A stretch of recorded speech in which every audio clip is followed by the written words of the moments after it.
नमस्ते दोस्तों, कुदरत के कमाल और जिंदगी के रंगों का जश्न मनाने के लिए आपका स्वागत है। मार्च का महीना बदलते मौसम का महीना, गर्मी के दिनों और कुदरत के जागने का वादा लेकर आता है। और इस बदलाव का स्वागत करने का इससे बेहतर तरीका क्या हो सकता है कि हम अपने घरों में हरियाली लाएं। चलिए हरियाली की दुनिया में डुबकी लगाते हैं और देखते हैं कि इस महीने कौन से पौधे आपके घर में कुदरत का स्पर्श जोड़ सकते हैं। नाजुक फूलों से लेकर घर के अंदर लगने वाले मजबूत पौधों तक मार्च बहुत सारे पौधों का खजाना लाता है। मेरे साथ इस सफर पर चलें और उन टॉप 10 पौधों के बारे में जानें जो मार्च के महीने में खूब फलते फूलते हैं। हम उनके गुणों, देखभाल और कैसे ये आपके घर को हरा भरा बना सकते हैं, इन सब के बारे में जानेंगे। डैफोडिल उम्मीद और नई शुरुआत का असली निशान। सबसे पहले खिलने वाले फूलों में से एक डैफोडिल के पीले फूल बसंत के आने का ऐलान करते हैं। जरा सोचिए, एक पहाड़ी पर नई धूप की सुनहरी रोशनी में इन खूबसूरत फूलों का समंदर, उनकी पंखुड़ियां हवा में हिल रही हैं। घास के मैदानों और जंगलों में उगने वाले डैफोडिल हमारे घरों में जंगल का एक टुकड़ा लाते हैं। इन्हें अच्छी जल निकासी वाली मिट्टी पसंद है और धूप वाली जगह पर ये खूब फलते फूलते हैं। इन्हें पतझड़ में लगाओ और मार्च तक ये आपको अपने खिले हुए फूलों से खुश कर देंगे, एक याद दिलाते हुए कि सर्दी के बाद बसंत जरूर आता है। अब हम एक ऐसे पौधे की बात करेंगे जो अपनी मजबूती और अनोखे आकार के लिए जाना जाता है, स्नेक प्लांट।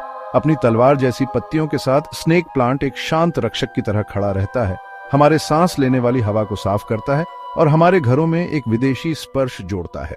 अफ्रीका के सूखे इलाकों से आने वाला स्नेक प्लांट बहुत अनुकूल है और इसे ज्यादा देखभाल की जरूरत नहीं होती। ये कम रोशनी में भी फलता फूलता है और कम पानी में भी रह सकता है, जिससे ये उन लोगों के लिए भी एक अच्छा विकल्प है जो पौधों को पानी देना भूल जाते हैं। इसकी हरी और पीली धारियों वाली पत्तियां किसी भी कमरे में कुदरती कला का स्पर्श जोड़ती हैं। ट्यूलिप के खूबसूरत रंगों के बिना कोई भी बसंत का बगीचा पूरा नहीं होता।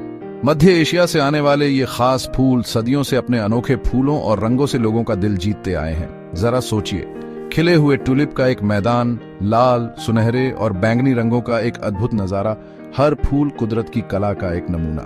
ट्यूलिप अच्छी जल निकासी वाली मिट्टी में फलते फूलते हैं और धूप वाली जगह पसंद करते हैं।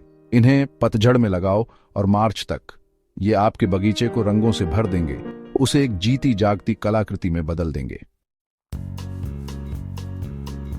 स्पाइडर प्लांट अपनी लटकती हुई पत्तियों और हवा साफ करने की क्षमता के साथ घर के अंदर के बगीचे का एक असली चैंपियन है। देखभाल में आसान इस पौधे का नाम स्पाइडरेट्स या बेबी प्लांटलेट्स से पड़ा है, जो इसके ऊपर से छोटे मकड़ियों की तरह लटकते हैं। दक्षिण अफ्रीका के उष्णकटिबंधीय वर्षावनों से आने वाला स्पाइडर प्लांट तेज अप्रत्यक्ष रोशनी में फलता फूलता है और नमी वाला वातावरण पसंद करता है। इसकी सफेद या पीली धारियों वाली पत्तियां किसी भी कमरे में खूबसूरती जोड़ती हैं, जबकि हवा से हानिकारक जहर निकालने की इसकी क्षमता इसे हमारे घरों के लिए एक कीमती चीज बनाती है। पीस लिली अपने सफेद फूलों और हवा साफ करने के गुणों के साथ शांति और सुकून का प्रतीक है। इसकी गहरी हरी चमकदार पत्तियां इसके सफेद फूलों के साथ मिलकर किसी भी जगह में संतुलन और सद्भाव का एहसास पैदा करती है।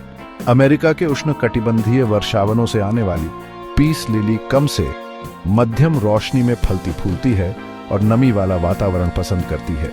हवा से हानिकारक जहर निकालने की इसकी क्षमता और इसकी शांत उपस्थिति इसे बेडरूम और लिविंग रूम के लिए एक आदर्श विकल्प बनाती है। जेरेनियम की तरह सर्दियों के आखिर में रंगों की बहार लाने वाला कोई दूसरा पौधा नहीं है। अपने चटकीले रंग के फूलों और खुशबूदार पत्तियों के साथ जेरेनियम बगीचों, बालकनियों और खिड़कियों में खुशी का स्पर्श लाते हैं। दक्षिण अफ्रीका से आने वाले जेरेनियम अच्छी जल निकासी वाली मिट्टी में फलते फूलते हैं और धूप वाली जगह पसंद करते हैं। लाल, गुलाबी, सफेद और यहां तक कि 2 रंगों वाले इनके चटकीले फूल परागणकों को आकर्षित करते हैं और किसी भी बाहरी जगह में उत्सव का माहौल लाते हैं। जो लोग अभी पौधे लगाना शुरू कर रहे हैं, उनके लिए पोथोस एक अच्छा और आसान विकल्प है। दिल के आकार की पत्तियों वाला ये पौधा अलग अलग परिस्थितियों में फलता फूलता है, जिससे ये नए लोगों के लिए भी एक अच्छा विकल्प है। सोलोमन द्वीप से आने वाला पोथोस कम रोशनी और कम पानी में भी रह सकता है। इसकी लटकती हुई बेलें हरे से लेकर पीले और सफेद रंग की पत्तियों से सजी किसी भी जगह में उष्णकटिबंधीय स्पर्श जोड़ती हैं। एलोवेरा का पौधा अपनी गूदेदार पत्तियों और इलाज करने के गुणों के लिए सदियों से दवा और सौंदर्य प्रसाधनों में इस्तेमाल होता आया है।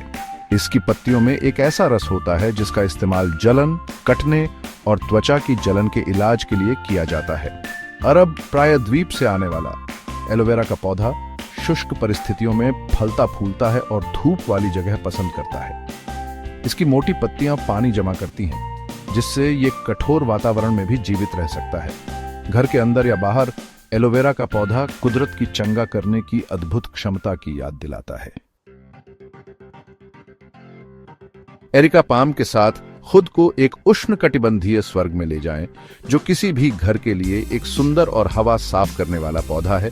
इसके पतले झुके हुए पत्ते उष्णकटिबंधीय वर्षावन की याद दिलाते हैं और घर के अंदर एक विदेशी स्पर्श लाते हैं। मेडागास्कर और हिंद महासागर के द्वीपों से आने वाला एरिका पाम तेज अप्रत्यक्ष रोशनी में फलता फूलता है और नमी वाला वातावरण पसंद करता है। जहरीला न होने के कारण ये पालतू जानवरों और बच्चों वाले घरों के लिए एक अच्छा विकल्प है, जबकि हवा साफ करने की इसकी क्षमता इसे और भी आकर्षक बनाती है। अगर आप एक ऐसे पौधे की तलाश में हैं जिसे ज्यादा देखभाल की जरूरत नहीं है, तो जी प्लांट आपके लिए है। अपनी चमकदार गहरी हरी पत्तियों और सीधे बढ़ने के तरीके के साथ जी प्लांट किसी भी जगह में सादगी का स्पर्श जोड़ता है और बदले में बहुत कम मेहनत मांगता है। पूर्वी अफ्रीका के सूखे घास के मैदानों और जंगलों से आने वाला जी प्लांट कम रोशनी में भी जीवित रह सकता है और कम पानी में भी रह सकता है। कम देखभाल की जरूरत और इसकी खूबसूरती इसे व्यस्त लोगों या पौधे लगाने में नए लोगों के लिए एक आदर्श विकल्प बनाती है। मार्च में फलने फूलने वाले पौधों की दुनिया के हमारे सफर के अंत में मुझे उम्मीद है कि आपको कुदरत की मजबूती और सुंदरता की नई कदर मिली होगी। डैफोडिल के खुशनुमा फूलों से लेकर पीस लिली की हवा साफ करने की क्षमता तक, हर पौधा हमारे जीवन को समृद्ध बनाने के लिए अनोखे फायदे और कुदरत का एक स्पर्श प्रदान करता है। याद रखें, पौधों की देखभाल करना एक फायदेमंद काम है, कुदरत से जुड़ने और हमारे घरों और दिलों में शांति और सुकून पैदा करने का मौका। इसलिए इन जीवित खजानों की देखभाल करने का मौका लें और देखें कि कैसे वे आपकी देखभाल में फलते फूलते हैं। इस बॉटनिकल सफर में मेरे साथ जुड़ने के लिए धन्यवाद। बागवानी के और टिप्स और पौधों के बारे में जानने के लिए लाइक, शेयर और सब्सक्राइब करना न भूलें। अगली बार तक पौधे लगाने का मजा लें।